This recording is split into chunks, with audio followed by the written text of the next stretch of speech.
Most night shift meal plans found online were written by somebody who's never worked a night shift in their life. They assume you have a kitchen, a microwave, and a calm 20 minutes at 2 o'clock in the morning to plate up. You have a vending machine and a petrol garage.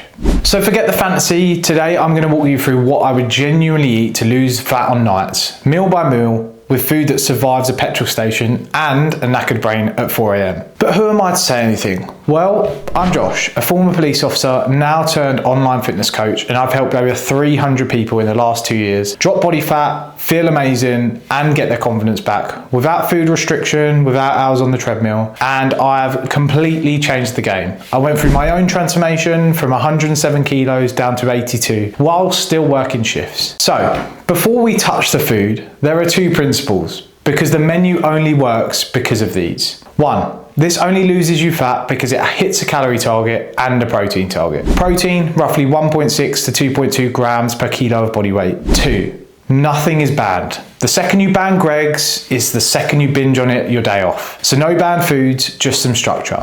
Right, let's walk through the night. Your pre-shift meal is your big anchor. Proteins, carbs, and veg. Chicken and rice, a proper wrap, eggs and beans on toast. This is the meal that stops you raiding the canteen at 1 in the morning. So don't skip it.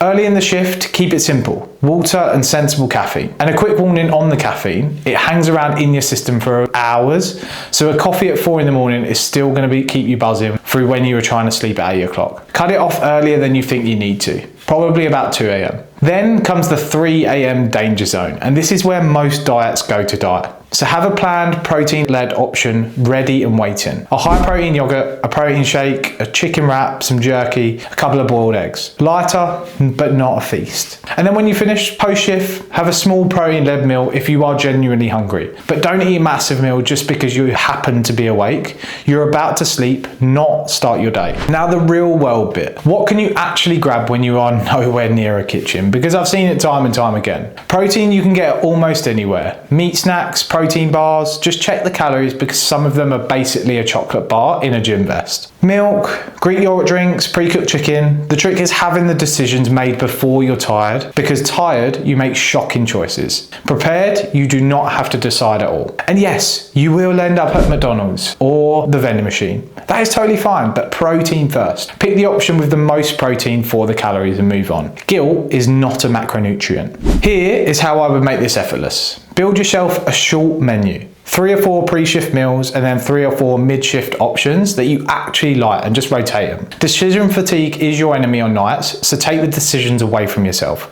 Protein first on your plate every single time. Get that right and most of the rest looks after itself. If you want a full plan built around your shifts and not the food you actually enjoy, not a copy and paste menu, the free game plan call is where we start. Links in the description. Tell me in the comments what's your current go-to night shift meal and I'll tell you how to make it work for fat loss. I also have an on-the-go app. It links in the description, totally free of charge. And if you enjoyed this one, then you're gonna love the next one, because there is one popular diet trend that quietly makes all of this harder on shifts, and almost nobody warns you about it. I'm talking about fasting. Watch that one next. It is right here.